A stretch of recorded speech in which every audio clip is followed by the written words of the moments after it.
นอกจากการสนับสนุนช่องของเรานะครับผ่านการกดไลค์กดแชร์แล้วก็ Subscribe นะครับผมปัจจุบันนะครับผมช่องของเราได้เปิดช่องทางใหม่ๆนะครับผมเพื่อให้ผู้ชมนะครับผมและแฟนๆของช่องนะฮะสามารถให้การสนับสนุนช่องเล็กๆช่องนี้นะครับให้ได้ไปต่ออย่างต่อเนื่องนะครับและมั่นคงนะครับผมด้วยระบบสมาชิกนะครับผมที่ช่องเราเพิ่งเปิดขึ้นมานะฮะซึ่งทุกคนสามารถที่จะกดสมัครนะครับผมสมาชิกนะครับผมที่ปุ่มจอยนะครับผมหรือปุ่มสมัครสมาชิกนะครับผมที่มุมขวาล่างใต้คลิปนะครับผมหรือมุมขวาบนในหน้าต่างของช่องนะครับผมเพียงเดือนละ50 บาทเท่านั้นนะครับผมโดยมีสิทธิพิเศษมากมายไม่ว่าจะเป็นตราประทับแสดงระดับหลังชื่อนะครับผมเป็นรูปเรือชิปเปอร์ที่ออกมาแบบอย่างสวยงามนะครับผมพร้อมกับอีโมจินะครับเป็นรุ่นพี่แฮมชิปเปอร์นะครับผมสุดน่ารักนะครับซึ่งใช้ในการพูดคุยนะครับผมในช่องคอมเมนต์พร้อมสิทธิพิเศษต่างๆมากมายที่กำลังจะตามมาในอนาคตนะครับผมอีกอย่างหนึ่งคือทั้งการชมคลิปแบบ Exclusive นะครับก่อนใครนะครับผมหรือ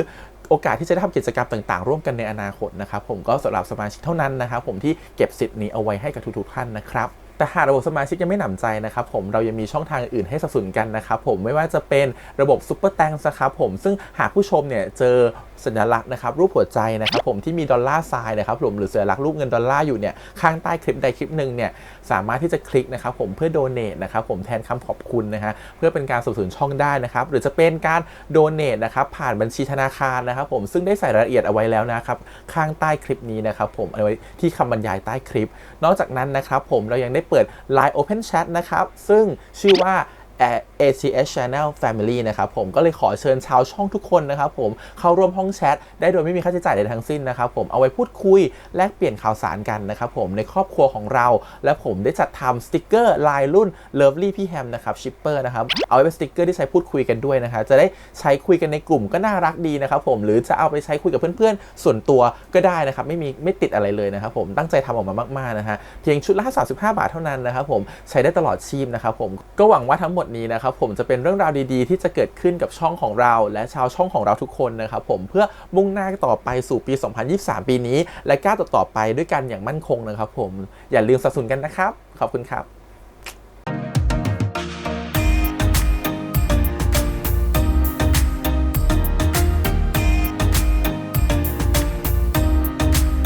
สวัสดีครับยินดีต้อนรับเข้าสู่ช่อง ATS Channel นะครับกับพบกับอีกครั้งการ reaction นะผมวันนี้กับพี่แฮมนะฮะการในซีรีส์เรื่อง My Dear Gangster Oppa นะครับผมหรือพี่นักเรียนที่รัก EP ที่7นะฮะเหลืออีก2 ตอนเท่านั้นนะครับใกล้จะจบแล้วนะครับผมกับ EP ที่7ตอนนี้คือเรื่องราวมันพลิกไปหมดเลยตอนดู EP ก่อนคือแบบโอ้นึกว่าจะจบแบบแฮปปี้ไม่จะพลิกไปเลยกลายเป็นว่าเคนจิยังไม่ตายพอเคนจิไม่ตายปุ๊บตัวของพี่ทิวของเราก็ระแวงกลัวกายจะไม่ปลอดภัยก็เลยเลือกที่จะเลิกกับกายก่อนนะครับผมกายก็จะเลิกกับงงแล้วก็ไปเจอกับวานอีกโอ๊ยปวดหัว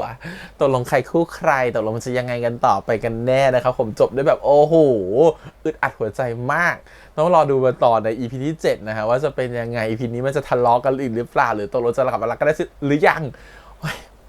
ไปดูกันดีกว่ากับทิวกายครับผมพี่นักเรียนที่รักมาในแก๊งเทอร์สโอปป้านะครับ EP ที่7นะครับแต่ก่อนอื่นเลยขอบคุณก่อนทาง GND แล้วก็ทาง iQIYI ที่อนุญาตทำ reaction ได้นะครับดูกันเลยครับผมกับ EP ที่7พี่นักเรียนที่รักลุ้นก่อนอย่าจูบกันแล้วกันอย่าจูบนะ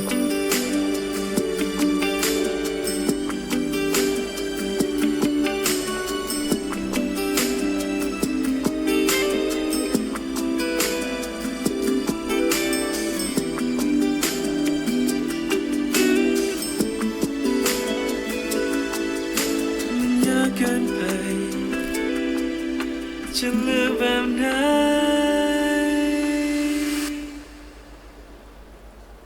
ทั้งใดวานยังเป็นวานที่เพื่อนที่จริงใจกูบอกแล้วใช่ไหมว่ายังไงกูก็จะอยู่กับมึงกูจะไม่ทิ้งมึงไปไหนผมคงต้องปล่อยวิทิวไปและกลับมาอยู่ในชีวิตแบบเดิมอีกครั้งวันนี้กูโสดเป็นเพื่อนมึงแล้วนะหมายความว่าไงวะก็ยังไม่รู้ว่าสินามิเขาก็เพิ่งบอกเลิกกูมาเอ้าทำไมวะเกิดอะไรขึ้นเนี่ยวันนี้มันวันเกิดเขาแต่กูสึกลืมอะเขาอาจจะแค่โกรธมึงก็ได้ไม่ใช่หรอกกูว่าเรื่องวันนี้มันเหมือนเป็นฝั่งเส้นสุดท้ายมากกว่าว่ะ ระหว่างกูกับเขามันไม่ค่อยดีมาสักพักแล้วอะแต่มันเป็นที่กูเองแหละ มันยังไงเนี่ย เพราะกูไปหลงช เล่า อ ให้ บ กู มึง ฟั อะ งเลย พูดไปสักทีสิ คือเขาบอกว่า กูไม่ค่อยสนใจ เพราะ ไม่ค่อยแคร์เขาเหมือนแต่ก่อน อะไรกูก็สนใจแต่มึง พูดสิพูดออกไป คิดถึงแต่หน้ามึงตลอดเลย นี่สารภาพรักอยู่นะเนี่ย จะอ้วก เฮ้ย ไม่เข้าใจความรู้สึก อะไรวะ ตัวเองอะมันไม่พูดออกมาให้มันเต็ม ทำหน้า ที่ จะอ้วกใส่กูเฉยเลย อะไรกูยังไม่ทำหน้าจะอ้วกอะไรเลย หงิดหงิดหวานมาก เมื่อกี้อ่ะกูเห็นเลย หน้ามึงอย่างเงี้ยแบบ หวานไปมึงไปอาบน้ำก่อนไ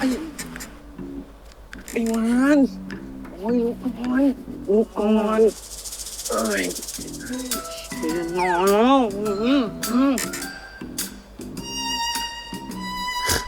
เห็นหมดแล้วไอ้หวาน อุ้ยตายตายตายตายตายตายตายตายตาย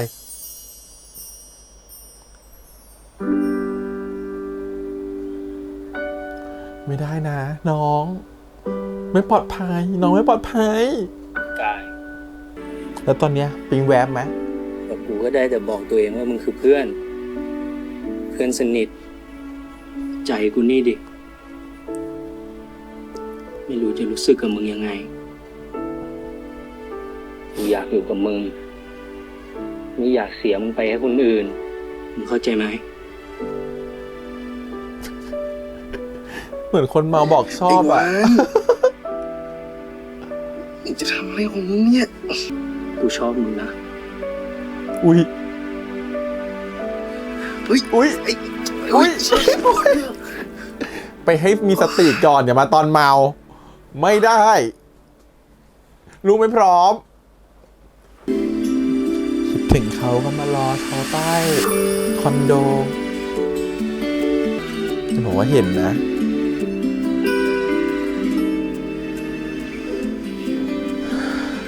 วิ่งลงไป วิ่งลงไป วิ่งลงไป ไม่ทันเลยลูก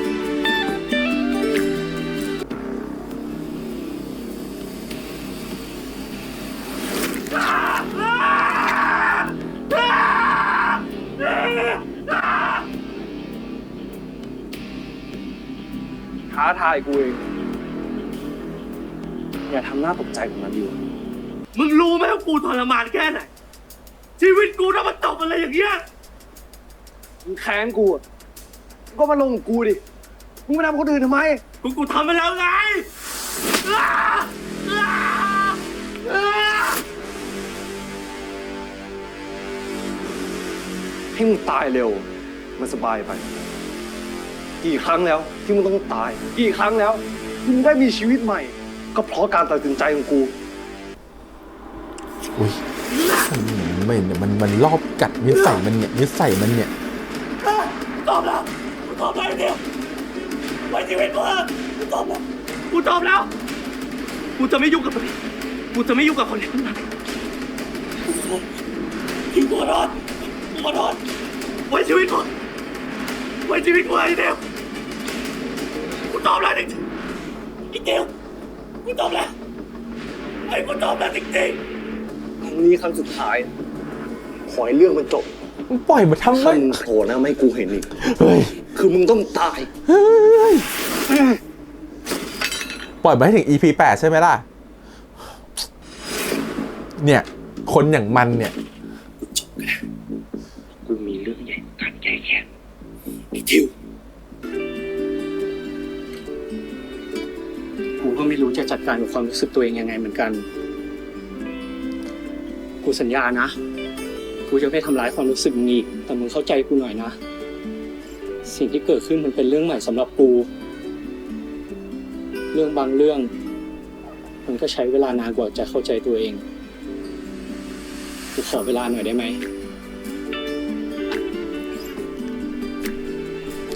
ให้ได้ไม่นานนะ เดี๋ยวพี่ทิวจะกลับมาละ กูก็ต้องการเวลาเหมือนกัน อืม กูก็ยังตัดใจจากเขาไม่ได้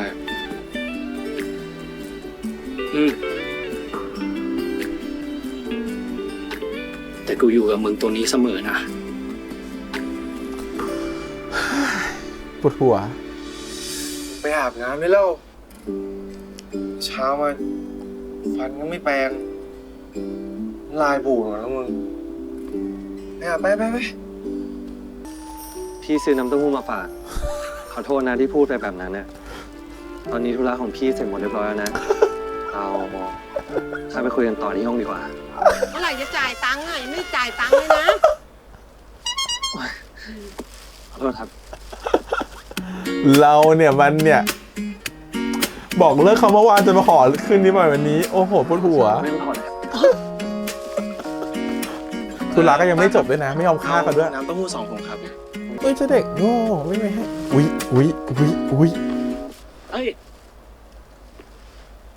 เอ้าลงมาทำไมเนี่ย กูหิว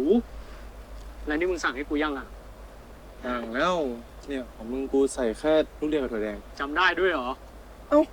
นี่มึงเอาเสื้อกูมาใส่เหรอ เออ กูขอยืมหน่อยไม่ได้เหรอ เออ นอยเลยเป็นไงล่ะ บอกเลิกเขาวันเดียวเธอไม่ช้าเธอเนี่ย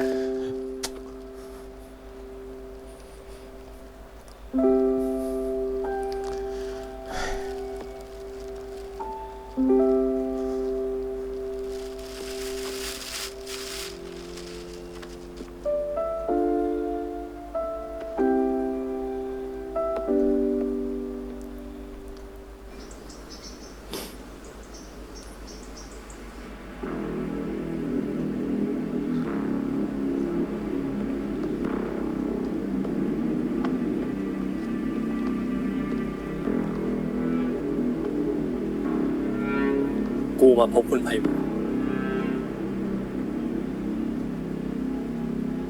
มาขอสวามิภักดิ์ใหม่เหรอ แล้วจะจัดการไอทิวอย่างเงี้ยเหรอ มาพร้อมกองทัพเหรอครั้งเนี้ย ป่าครับไอ้เคนจีมันยังไม่ตาย ผมผิดที่ผมโกหกป๋าแต่ผมทำไป เพราะผมต้องการยืนเคียงข้างป๋า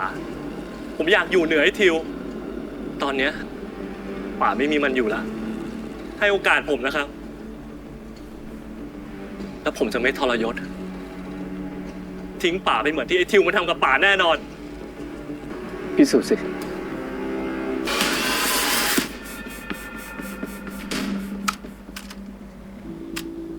ป๋าจะให้โอกาสมึงอีกครั้ง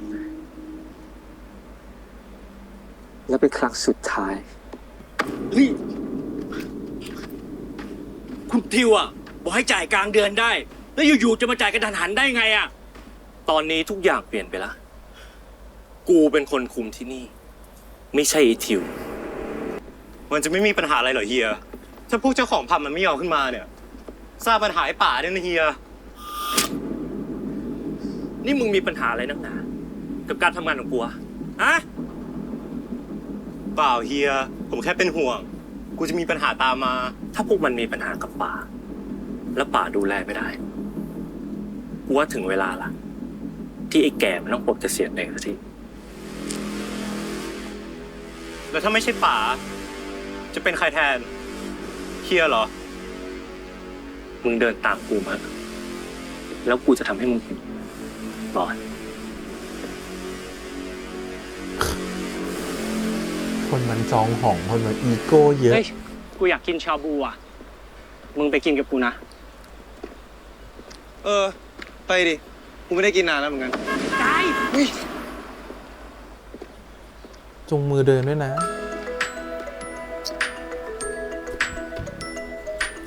ปล่อยได้แล้วโดนแล้ว จับไว้ก่อน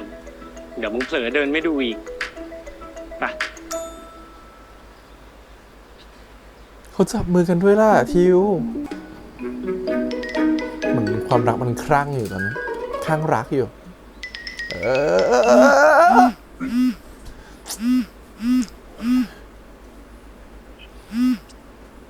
หรอครับพี่ต้อม เฮ้ยกาย ยังไงตกลงเข้าเกมกับพวกพี่ได้ไหมเนี่ย ขอโทษครับ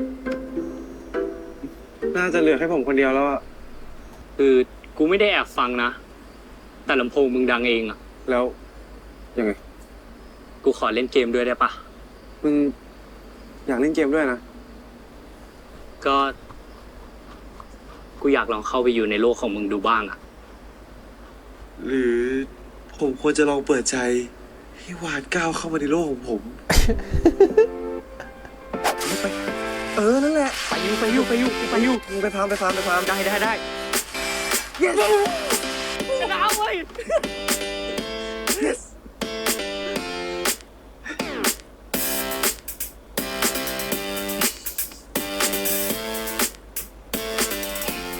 ไม่คิดว่าจะชนะนะเนี่ย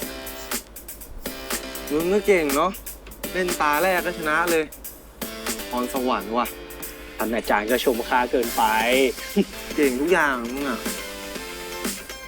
ในสายตามึงอ่ะ กูเป็นแบบนั้นเหรอ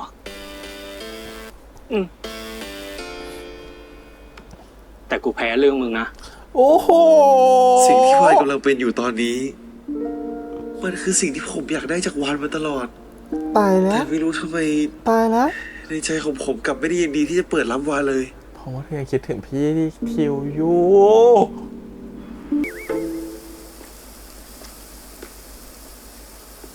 คนนี้วาน ทุกคนน่าจำกันได้ใช่ไหม ผมเป็นคนขออาสามาเล่นเกมด้วย ให้ผมเข้าทีมด้วยนะครับ เข้าได้เลยทันทีตอนนี้ เดี๋ยวนี้ไม่คิดตังค่ะ เดี๋ยวให้มันน้อยๆหน่อยนะยะ ว่าแต่เคยเล่นบ่เราอ่ะ ไม่เคยครับ แต่ผมเป็นคนเรียนรู้ไว ไม่ดื้อ ว่านอนสอนง่ายนะครับ แต่เจ๊อะดุนะ ดูได้เลยครับ มาไหนๆก็ไหนๆสักตาดีกว่ามา เข้ามาเลย แต่ผมเล่นไม่ค่อยเก่งนะครับ เดี๋ยวเขาสอนเอง มาเป็นแลกที่กับเจ๊ เดี๋ยวเจ๊สอนเอง เจ๊อะ มา ส่วน คัน ด้วยนะครับ เจ๊ เจ๊ สอนเอง ฉันว่าแล้ว โอ้นี่เขาเป็นเงาตามเขาอยู่นั่นน่ะจะโดนอะไรไหมเนี่ย กลัวจังเลยอ่ะ ใกล้จบไปด้วยอ่ะ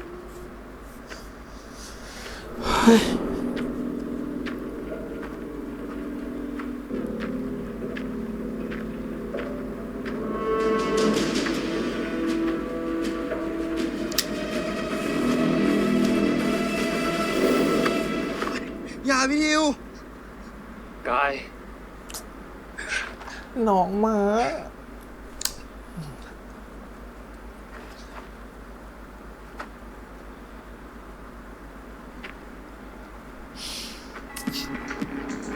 พี่จะหนีไปไหนอีกอ่ะเมื่อกี้กายไม่เห็นเหรอ พี่เกือบฆ่ากายไปแล้วนะ แล้วไงอ่ะ พี่ก็ไม่ได้ทำนี่ ก็ไม่แน่หรอก ปากเราเนี่ย เลิกตามพี่ซะที ไม่ตรงกับใจ เราอะตามเขา ใครกันแน่ที่ตาม เออ ไม่ใช่พี่หรอก ผมเห็นทั้งวันน่ะ พี่แอบตามดูผมอยู่ตลอดอ่ะ พี่คิดว่าผมไม่เห็นหรอผมถามพี่จริงๆผมพี่ตามผมทำไมอ่ะ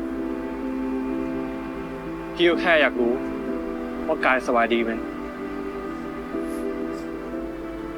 พี่เป็นคนผลักผมออกมาจากชีวิตพี่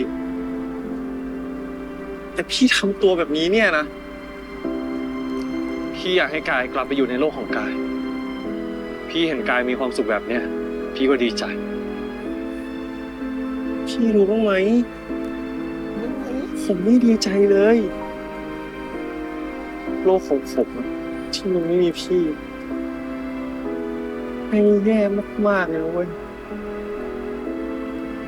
เข้าใจยังพี่ทิว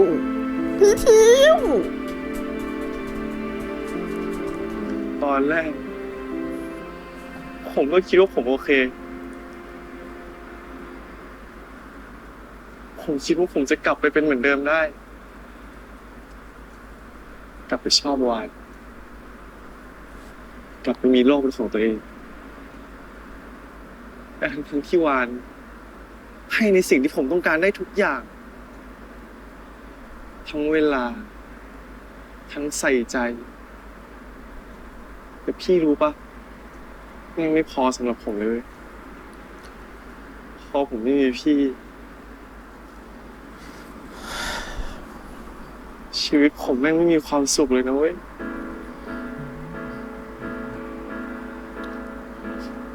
และอีกอย่างพี่แม่งทำให้ผมเป็นคนเห็นแก่ตัวเพราะผมอยู่ไม่ได้ไม่มีพี่กลับมาอยู่ข้างๆผมสักครั้งได้ไหม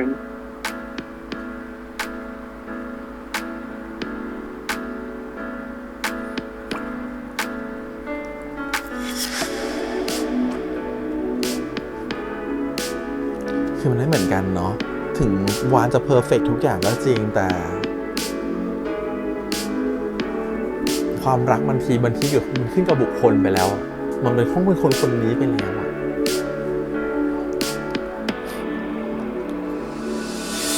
ไม่ยอมแลกอะไรกับสิ่งที่ดีที่สุดที่ฉันมีตอนนี้นั่นก็คือเธอก่อนไม่เคยพบเจอใครเป็นความสุขของหัวใจที่เดินทางมาวันนี้เรียกได้ไหมว่าเป็นที่ของเรา ผมรักพี่นะ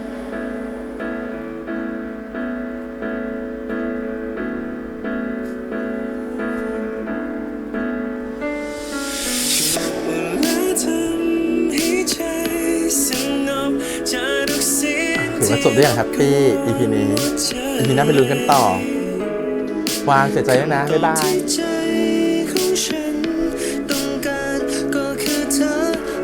ตัดสินใจช้าไปอ่ะ โอ้โห จูบกันมาถึงห้องเลยเหรอจ๊ะพ่อหนุ่มเหรอจ๊ะ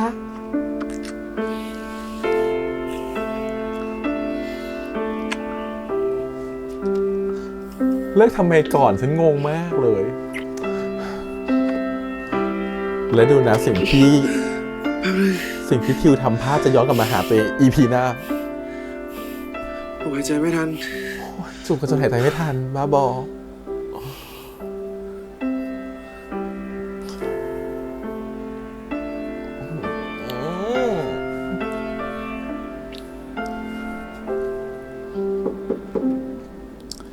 มาแล้วอ่ะเชี่ยแล้วอ่ะ อยู่นี่ก่อนนะ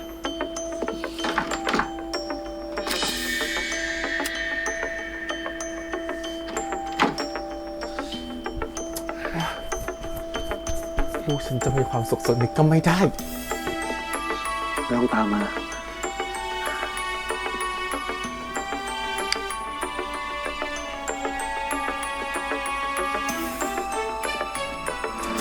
ไอ้บอส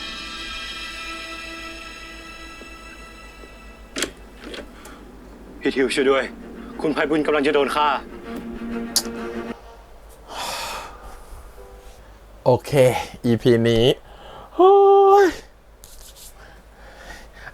EP นี้นะครับผมก็คือเรื่องราวเนี่ยมันก็ต่อจาก EP ก่อนเนาะซึ่งตัวของทิวไปบอกเลิกกับกายถูกปะและตัวของทิวเองเนี่ยก็พยายามจะแบบว่าไปจัดการเรื่องของตัวเองให้เรียบร้อยแล้วเข้าใจแล้วว่าที่ทิวเขาเลิกกับกายจริงๆเอาอย่างนี้ก่อนซีรีส์เรื่องเนี้ยนะครับผมว่ามัน8 ตอนมันน้อยไปนิดนึงอาจจะต้องใช้เวลามากกว่านี้เพราะว่าการปูพื้นฐานตัวละครมันแบบทำได้ไม่เต็มที่การเล่าเรื่องที่เป็นแบบไซส์สตอรี่มันได้ไม่ครบถ้วนนะฮะมันทำให้เรื่องมันดูโดดๆแบบกระโดดมันทำให้เราต้องเดาอารมณ์ตัวละครเองต้องเดาเนื้อเรื่องเองจริงๆก็พอจะเข้าใจได้แหละแต่มันเหมือนกับความสนุกครบรสแต่มันหายไปนิดนึงมันเหมือนเรื่องมันแบบทำไมตัวละครต้องเป็นแบบนี้ทำไมตัวละครมันต้องคิดแบบนี้ทำไมตัวละครมันต้องเลือกจะทำแบบนี้ทำไมตัวละครมันรักกันเร็วจังเลยมันเกลียดกันเร็วจังเลยมันเลิฟกันเร็วจังเลยมันนึกถึงบุญคุณคือมันทุกอย่างมันดูเร็วไปหมดเลยอะครับผมทั้งจริงๆมันน่าจะแบบทำได้มากกว่านี้แต่โอเคก็พอเข้าใจได้ก็คือว่าตกลงเลยที่ทิวอะเขารู้สึกว่าเขาต้องตัดตัวของกายออกไปเนี่ยเพราะหนึ่งแหละคิดว่าสาเหตุหลักๆนะมาจากการที่เขาคิดว่าไม่ปลอดภัยของกายไม่ปลอดภัยและสองคือเขารู้สึกว่า เขาอะไม่อยากถ้าสมมติเขาเผื่อต้องไปฆ่าใครสักคนหนึ่งหรือเขาเผื่อต้องไปฆ่าตัวของเคนจิขึ้นมาเนี่ยเขาอาจจะเป็นโจรได้เขาอาจจะเป็นฆาตกรได้ซึ่งเขาไม่อยากให้ตัวของกายมาเอี่ยวด้วยแล้วว่าน่าจะเป็นท็อปปิกประมาณ2ประเด็นหลักๆเนี่ยนะซึ่งเขาก็เลยต้องเลิกกับกายไปแล้วก็ไปจัดการกับเคนจิคือแบบโหเต็มที่มากเลยนะแบบบุกไปถึงรังเคนจิเลยไปเหยียบอกเอาปืนจ่ออะไรแบบเนี้ยซึ่งทำไปขู่ไปอย่างนั้นแหละก็ไม่กล้าทำอยู่ดีปล่อยเขาไปอยู่ดีใจดีกับเขาอีกแล้วพอเขาอ้อนหน่อยเขาก็แบบว่าปล่อยฉันไปเถอะขนาดหยิบมีดจะมาฟันแล้วก็ยังไม่ทำอะไรนะคะเขาปล่อยมันไปซึ่งก็รู้นิสัยมันเนาะคนมันเป็นหมารอบกัดแบบเนี้ยปล่อยมันไปมันก็กลับมาแว้งกัดเราอีกสุดท้ายเนี่ยเห็นไหมบอกขออุตส่าห์ยอมเลิกนะครับผมกับตัวของกายไปเพื่อจะไปสะสางภารกิจส่วนตัวเองแต่สุดท้ายก็ยังปล่อยภารกิจนั้นให้มันคาราคาซังแล้วก็กลับมาเป็นภัยย้อนกลับมาทำร้ายตัวเองอีกนะฮะเพราะอะไรเพราะไอ้เคนจิมันรอดและมันก็เลือกที่จะไปสวายพักกับเฮียไพบูลย์เหมือนเดิมหัวหน้าคนเดิมนะครับผมก็คุณไพบูลย์ก็ให้โอกาสอีกเพราะเห็นมันกล้าตายกล้าเอาปืนจ่อปากยิงเข้าตัวเองยอมให้โอกาสมันสุดท้ายมันกำเริบเสิร์ฟสารนะครับผมกะจะไปยึดกิจการของคุณไพบูลย์หมดเลยแล้วก็จะฆ่าคุณไพบูลย์ด้วยจนบอสเองเนี่ยที่เป็นลูกน้องเนี่ยต้องรีบมาขอความช่วยเหลือนะครับผมในตอนท้ายของ EP นั่นเองว่าต้องไปช่วยคุณไพบูลย์หน่อยคุณไพบูลย์กำลังจะตายเพราะจะโดนไอตัวของเคนจิฆ่าทิ้งเนี่ยคนมันเลี้ยงไม่เชื่องโอเคก็ต้องรอดู EP หน้าแต่คิดว่า EP หน้าคงตายจริงนั่นแหละแต่ไม่รู้จะตายด้วยฝีมือของคุณไพบูลย์หรือตายด้วยฝีมือหรือตายเพราะภัยตัวเองหรือตายเพราะจริงๆแล้วต้องให้ทิวเป็นคนจัดการเพราะจริงๆทิวไว้ชีวิตมาประมาณ3 ครั้งอะเนาะถ้าสมมตินี่ครั้งอีกรอบนึงก็เป็นครั้งที่4จะไว้ชีวิตกัน9 ชีวิตเลยเป็นแมวก็ไม่ได้นะถูกไหมมันคงต้องตายสักทีแหละไอตัวเคนจิเนี่ยทีนี้ต้องรอดูว่าจะเป็นยังไง EP หน้าแต่ทีนี้ EP นี้เนี่ยพอหลังจากเขาบอกเลิกไปแล้วเนี่ยพอเขาไปจัดการเคนจิแล้วเขาก็อยากจะกลับมารักตัวของกายอีกแล้วถูกปะแต่มันก็เหมือนกับแบบคุณเพิ่งบอกเลิกไปอะแล้วคุณก็ต้องมาขอเขาง้อคืนดีอะไรเงี้ยเพราะสุดท้ายเหมือนกับแบบมันทุกอย่างมันไม่เป็นตามที่ฉันคิดแล้วมันโอเคแล้วมันทุกอย่างมันดีขึ้นแล้วก็เลยคิดว่าเดี๋ยวจะมาคืนดีกับกายดีกว่าจะซื้อน้ำเต้าหู้ไปให้เขาสวบเหมาะนะครับผมกายเนี่ยเขาก็ไปเจอกับตัวของ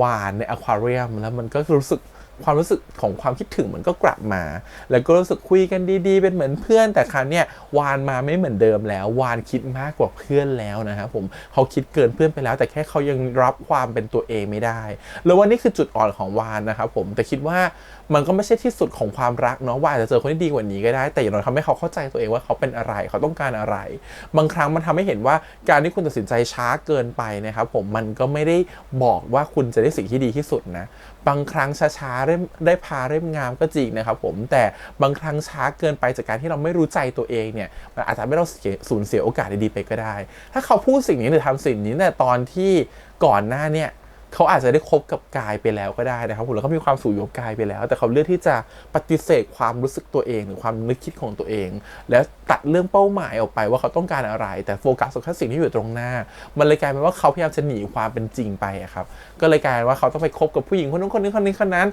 สุดท้ายก็มากลับมานั่งคิดอยู่ดีว่าจริงๆแล้วคนที่เขาดูรักที่สุดแล้วใส่ใจที่สุดมันกลับเป็นกายมันต้องให้คนกระตุ้นอย่างน้ำมิมากระตุ้นก่อนถึงเข้าใจได้เนาะขณะพอมันมาตรงนี้มันก็ผิดจังหวะไปแล้วเพราะว่าตัวกายเองเขายังหลงรักพี่ทิวอยู่เลยเขาจะทำใจจากการไปเลิกกับพี่ทิวไม่ได้มันควรจะเปลี่ยนความรู้สึกเขาไม่ได้เร็วขนาดนั้นนอกจากไปมันแบบมันไม่มีทางที่ความรู้สึกมันจะหายไปได้แค่ไม่กี่วันถูกปะเพราะฉะนั้นพอมันเป็นแบบนี้เนี่ยเขาก็ต้องไปพอเขาไปบอกรักตัวของกายเขาก็ต้องรอเหมือนกันให้กายทำใจได้มันเลยเหมือนต่างคนต่างรอแล้วการที่กายเขารู้สึกว่าตัวของวานเนี่ยเหมือนจะทำดีที่เขาต้องการแค่ไหนเนี่ยเหมือนเป็นสิ่งที่เขารอหวังมาตลอดแต่มันไม่ใช่คนที่เขารักอีกแล้วมันทำให้เห็นว่าเลยไหมฮะความรักบางครั้งเนี่ยทำดีต่อกันแทบตายบางทีมันก็ไม่ใช่ความรักนะครับมันอยู่ที่ว่าเราคลิกกับคนนั้นหรือเปล่ามันต้องดีด้วยคลิกด้วยหลายๆอย่างเป็นองค์ประกอบกันนะฮะซึ่งเขารู้สึกคลิกกับตัวของพี่ทิวมากกว่าเพราะฉะนั้นมันก็ยากแล้วแหละที่เขาจะมาคลิกกับวานนะคะในนาทีนี้มันวานทุ่มเทไปเต็มที่แค่ไหนบอกรักเต็มที่แค่ไหนยอมที่จะเข้าไปเรียนรู้โลกของเขาแค่ไหนแต่มันก็ไม่สามารถจะทดแทนทิวได้ที่อยู่ในใจเขาเสมอมันก็ทำให้เห็นว่าบางทีความรักอะครับเราแม้เราเป็นอาจจะเป็นคนชอบดูแลเทคแคร์เราให้ใส่เขาเต็มแค่ไหนเทคแคร์เขาดีแค่ไหนมันก็ไม่ใช่คำตอบว่าเขาจะรักเรานะฮะมันอยู่ที่ว่าความรู้สึกของเขามันรู้สึกแบบไหนด้วยความรักมันห้ามกันไม่ได้ความรักมันซับซ้อนและความรักมันก็ยากเกินกว่าที่เราจะคิดว่ามันง่ายหรือมันจะยากก็เลยถือว่าครั้งนี้เนี่ย คนที่ชนะในใจของกายก็ยังเป็นทิวอยู่นะครับแล้วกายเองดันไปเห็นทิวด้วยไงว่าตามสตอกเกอร์อยู่นะครับแอบตามอยู่มันก็เลยทำให้ตัวของกายเองมั่นใจว่าทิวยังรักเขาอยู่ก็เลยแบบมาเรียกตัวคว้าจังหวะนาทีสุดท้ายก่อนที่จะออกจากร้านหมูกระทะไปว่าตกลงทำไมพี่ถึงมาแบบนี้ผมเห็นพี่ตามทั้งวันแล้วพี่ต้องรู้สึกอะไรกับผมบ้างแหละอะไรอย่างนั้นนะครับผมก็เลยรู้สึกว่าก็ฟื้นฝอยหาตะเข็บความทรงจำมันไม่ความทรงจำที่เลือนไปแค่2 วันที่เลิกกันก็กลับมานะครับผมแล้วก็กลับมารักกันใหม่อย่างรวดเร็วนวลเนียกันจนถึงห้องนอนนะครับผมเกือบได้ดูเลิฟซีนแล้วมีคนมาขัดก่อนนั่นคือบอสนั่นเองก็มาบอกความจริงว่าตัวของเฮียกำลังลำบากนะฮะก็ต้องรอดูเหมือนกันว่าไวฟ์เดนจะเป็นยังไงนะครับว่า EP หน้านอกจากไวฟ์ของการที่จัดการตัวเคนจิแล้วมันจะมีไวฟ์ของความรักระมุนอุดอบอวนอยู่หรือเปล่าคือเรื่องนี้ไม่เคยมีตัวอย่างเลยมันเดาทางไม่ออกจริงๆมันต้องไปรอรุ้นเอาในตอนจบนะครับผมของเรื่อง My Day Gangster Oppa EP ที่8ก็รู้สึกว่า EP นี้โอเคนะน่ารักดีนะครับผมแม้เนื้อเรื่องมันจะดูกระโดดไปนิดนึงนะฮะแล้วก็ทำให้ดูตัวร้ายเป็นแบบตัวใหม่อะไรเงี้ยไม่เคยมีแนวแบบนี้ที่เหมือนกับโอ้โหเป็นมาเฟียจ๋าๆในเป็นซีรีส์วายนี่ก็ถือว่าโอเคแล้วทีนี้ก็แหวกแนวหรือแปลกใหม่มากแล้วพอสมควรเป็นไม่ใช่มาเฟียแบบมาเฟียแต่เป็นเหมือนกับพวกแบบนักเลงท้องถิ่นอะไรเงี้ยรู้สึกว่าไม่ค่อยมีแบบนี้รอดูแล้วกัน EP หน้าจะจัดการไงสุดท้ายคิดว่าไม่ใช่มันก็ต้องตามชื่อเรื่องเนาะพี่นักเลงที่รักสุดท้ายแล้วเนี่ยเขาอาจจะกลายเป็นแบบเป็นหัวหน้าก็ได้นะเป็นไปได้ไหมทิวจะกลายเป็นหัวหน้าแทนคุณไพบูลย์แล้วก็เป็นมาเฟียใหม่ใหญ่กว่าเดิมแล้วสุดท้ายน้องก็ต้องปล่อยให้พี่เขาได้ทำหน้าที่ของเขาก็เลยกลายเป็นแบบเมียมาเฟียอะไรอย่างนี้หรือเปล่าก็ต้องรอดูใน EP หน้าEP นี้ก็ประมาณนี้นะครับผมรู้สึกว่าน้องๆเล่นเก่งกันจังเลยน่ารักดีโอเคขอบคุณอีกครั้งฝากกดไลค์กดแชร์กด Subscribe นะคะเดี๋ยวเราเจอกันทาง YouTube Instagram Twitter แล้วก็ Facebook เดี๋ยวไว้เจอกันใหม่ในสัปดาห์หน้านะครับผมกับ My Day Gangster Oppa ตอนจบ EP ที่ 8 ครับวันนี้พี่แฮมไปก่อนนะครับบ๊ายบาย